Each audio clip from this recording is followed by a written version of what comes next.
My family has lived on here for 8 generations. It's where I grew up. This is the river that my grandfather worked on. This is the river he walked up to find the mine. It's a special place. There's no place else like it on earth. I love it here. I feel I am who I need to be when I'm here.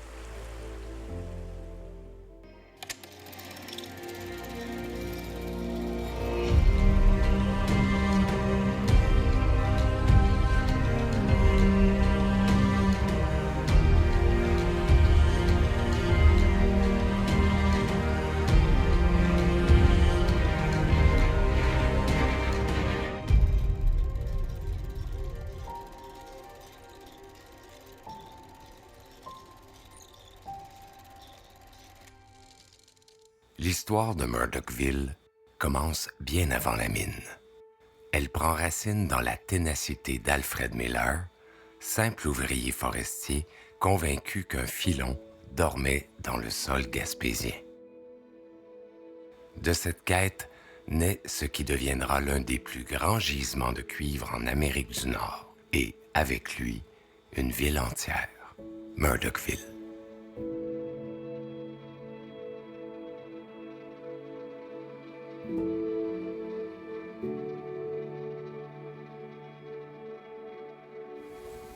Who were the Millers? We're settlers. We're Anglophone settlers who came to Gaspésie 200 years ago. The first settler was named Richard Miller. We don't know a lot about him, but he was maybe from England, came here as a refugee, as so many did. My grandfather was Alfred Miller, who lived in a little village outside of Gaspé called Sunnybank. He was one of 8 brothers, and they were all small farmers, foresters. He left Gaspésie to try to make his fortune in Toronto, and that didn't work out, so he came back because he had been inspired by the Klondike gold rush. And he thought if there was gold in the Yukon, maybe there's something here in Gaspésie. And as a young man, he started looking. When he would go into the woods, he'd take his little hammer, split rocks open and see what he could see. Il fallait remonter la rivière, et puis des bouts en canot, du portage, et tu sais, avec pas grand-chose, un pack-sac sur le dos, puis tout ça. Et puis ils ont monté, puis ils exploraient, puis ils montaient, puis ils cherchaient, puis ils suivaient le cours de la rivière, puis ils trouvaient rien, tu sais, mais ils ont dit on va continuer, on va finir par trouver quelque chose. Et puis un jour, ben, il n'y avait plus rien à manger. Puis il raconte qu'il y avait une espèce de farine de neige qui commençait déjà à tomber dans les montagnes. Ça commence de bonne heure, là, tu sais. Puis là, ils ont dit, il faut se faire un campement pour la nuit. Mais tout ce qu'il y avait, c'était 2 vieilles couvertes de laine. Puis le lendemain, ils ont vu une perdrix. Puis en plus, ils n'étaient pas peureux, parce qu'imagine, tu sais, il n'y avait pas grand chasseur, là, rendu aussi loin. Alors, il a commencé à se bricoler un collet. Et puis, tout d'un coup, il a levé la tête. Il a vu que ça brillait. C'était comme une lumière verte un peu et tout ça. Et puis, il a dit à son frère, regarde, c'est ça qu'on cherchait. C'est ça le merveilleux de tout ça, là. Que le rêve d'un jeune de 19 ans puisse arriver à installer une mine qui va devenir la plus grosse ville de la Gaspésie avec 5000 personnes. Et puis, après, devenir la plus petite d'une certaine façon. Tu sais, c'est assez paradoxal.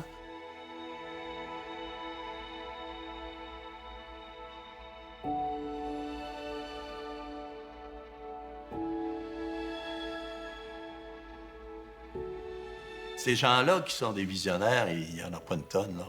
Malheureusement, il n'y en a pas encore assez pour nos régions, pour nos coins de pays, parce qu'avec ce qu'on a comme pays, tu sais, je veux dire, on pourrait être des chefs de file là, partout dans le monde à partir du moment qu'on va y croire, là.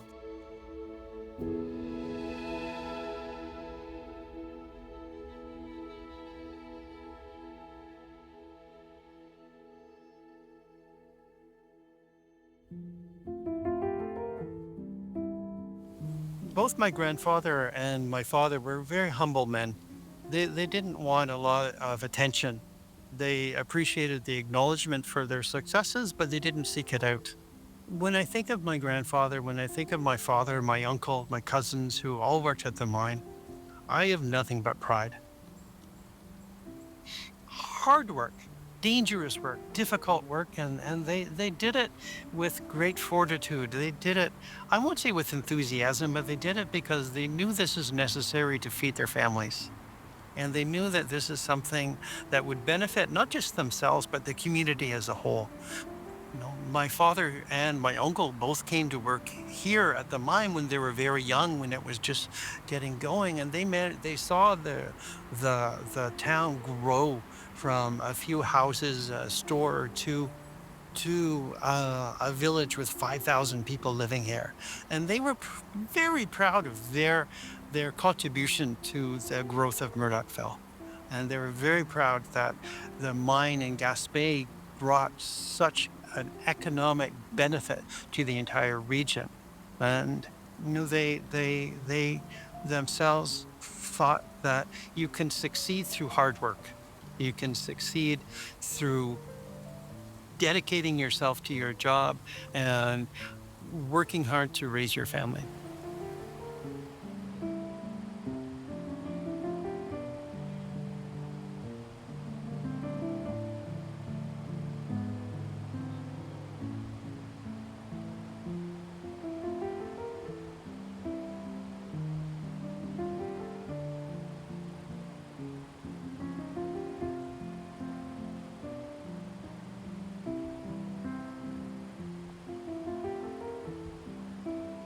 I used to work in the smelter as a young man.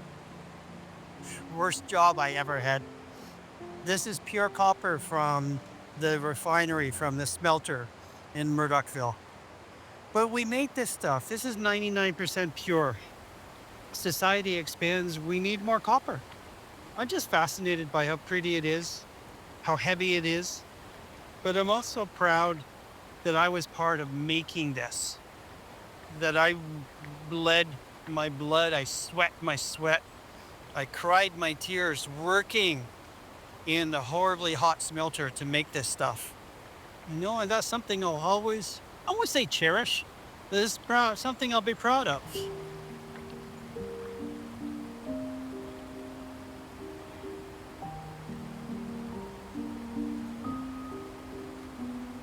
When Alfred was looking for whatever he could find, he wasn't specifically looking for copper, but he found something that's called native copper.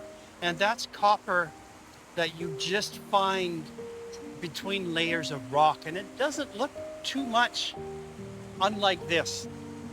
So if he found something like this, he would have known immediately it was copper, and he would have known that maybe his dream might come true, that there are minerals in Gaspésie, that there could be an industry here. He collected his little bits and pieces and then spent 45 years convincing the world it was a good idea to make a mine in Murdochville.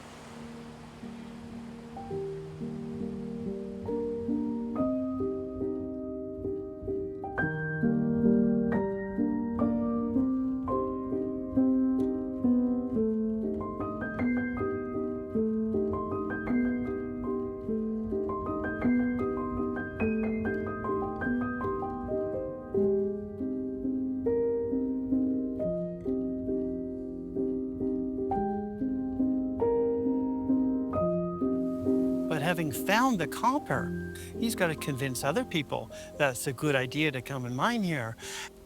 A 3-day walk from Gaspé to the mine site, uphill all the way.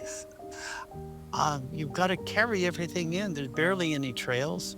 The river is hard to canoe on. But he and his brothers had the shared dream that they could make something of this town site, of this mine site, that they could become people who would be respected in the community, that they could become people who would be acknowledged for their hard work.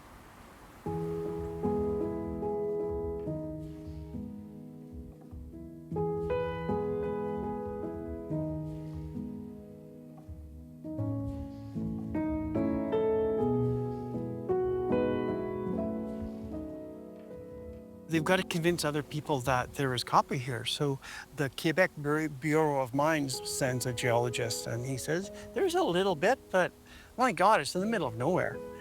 It's inaccessible. We can't mine it. The Canada Geological Survey sends a geologist who says the same thing. There's a little bit of copper here, but there is no way to get to it. There's no roads. There's barely any trails. We can't do anything with it. What finally happened is that Alfred found a similar spirit, Mr. Murdoch, who was the president of Noranda, and he had found a little mine in the middle of nowhere, and he knew it was possible. And he convinced Mr. Murdoch to come and visit the site, and they thought, yeah, there's some possibilities here. We think we can make a mine.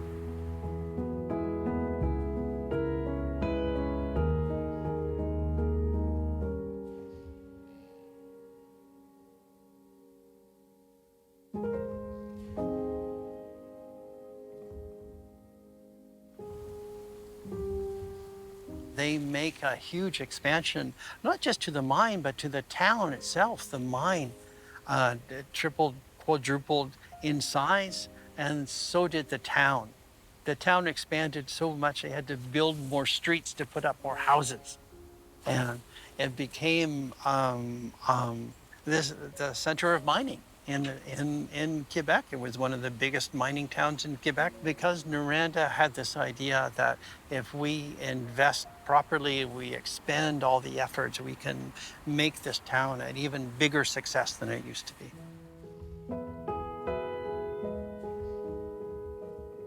En 55, c'est là qu'ils ont coulé finalement le premier anode là, de cuivre ici à Murdochville, 46 ans après sa découverte.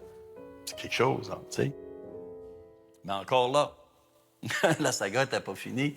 Il y avait encore des bois dans les roues des frères Miller. Puis en 57 est arrivée la grève, finalement, qui est une grève illégale, qui a été vraiment à la base, là, si on regarde au niveau de l'histoire du Québec, là, du syndicalisme québécois, là, tu sais, avec Asbestos, c'était vraiment les deux gros conflits, les deux grosses grèves.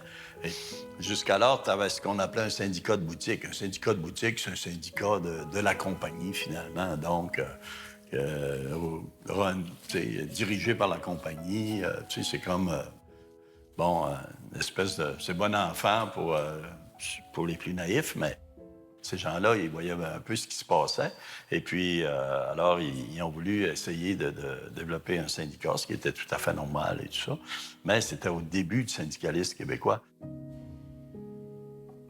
Tu sais, Murdochville, si on regarde ça, moi, je compare ça un peu à toute proportion gardée, c'est sûr, mais je dis c'est un peu le germinal québécois, dans le fond.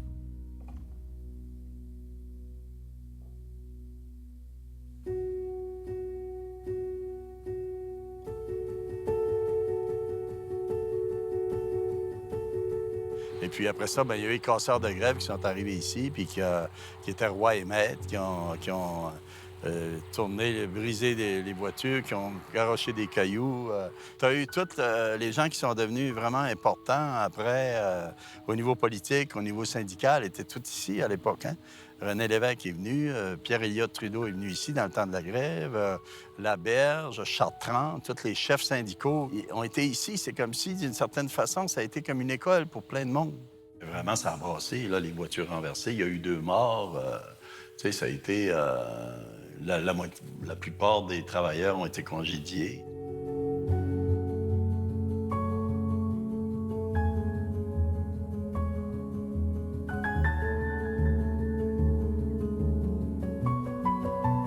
And that's the foundry. And then this side here, that's the strike. All the supporters coming from all around Quebec supporting the strike and making a big march on the mine. And then there's cars that are turned over on the roof because there were both strikers and strike breakers. And they fought. They hurt each other. They were wrecking cars. They were burning cars. Somebody even died. It was a big mess. This is Mr. Murdoch, James Murdoch, president of Noranda Mines. is he who came here to visit the site and decided, yep, this would be a good place for a mine. And he raised all the money. So, no, it's in his honor that the town was named. Or this is where they melted the copper down. The smelter is like working in hell. It's hot. I mean, so hot I would get sunburns from the radiant heat from the molten copper if I wasn't completely covered up. And it's so noisy, you couldn't hear anybody talk. You had to learn this kind of sign language to talk to each other. And dirty and smelly and dangerous. And if you could survive the smelter, you could survive any place. I was a third generation miner. My grandfather was a miner, my father, my uncle was a miner, and I was a miner, my cousins were a miner, and we enjoyed that legacy of passing on this passion for the hard work, for the difficult work. And it gave us a sense of purpose, and it gave us a sense of being, of understanding who we are. We were miners.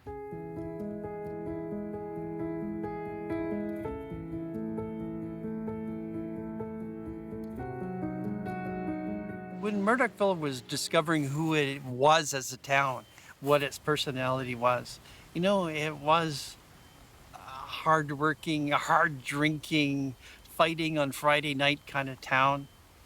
But it was also a town where it was filled with children, filled with laughter, filled with kids having fun, playing in the snow, getting lost in the woods, although you can't get too lost because there's not too far to go, and just having fun. And I think there's this sense of, yeah, we play hard, we party hard, but there's also this sense of, this is a nice, quiet, safe community. Everybody knows everybody else. Everybody understands that, yeah, the kids you see on the street, they're not abandoned. We know who their parents are. They'll be fine. And it's just this sense of we're a community together. We look after each other.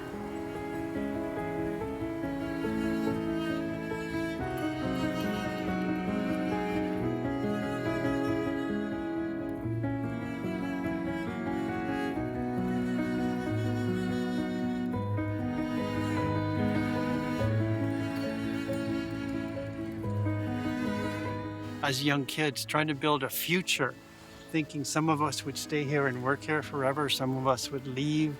You could sit on the front door and sit on the front lawn and see the mining going on the horizon.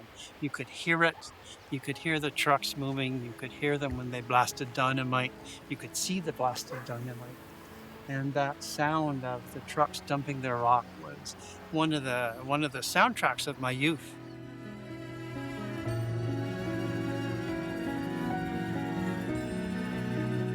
It wasn't something bad because we grew up with this. It was normal. And a lot of us wanted to work in the mine, Ely Kicks. We wanted to do the same sort of jobs our dads did.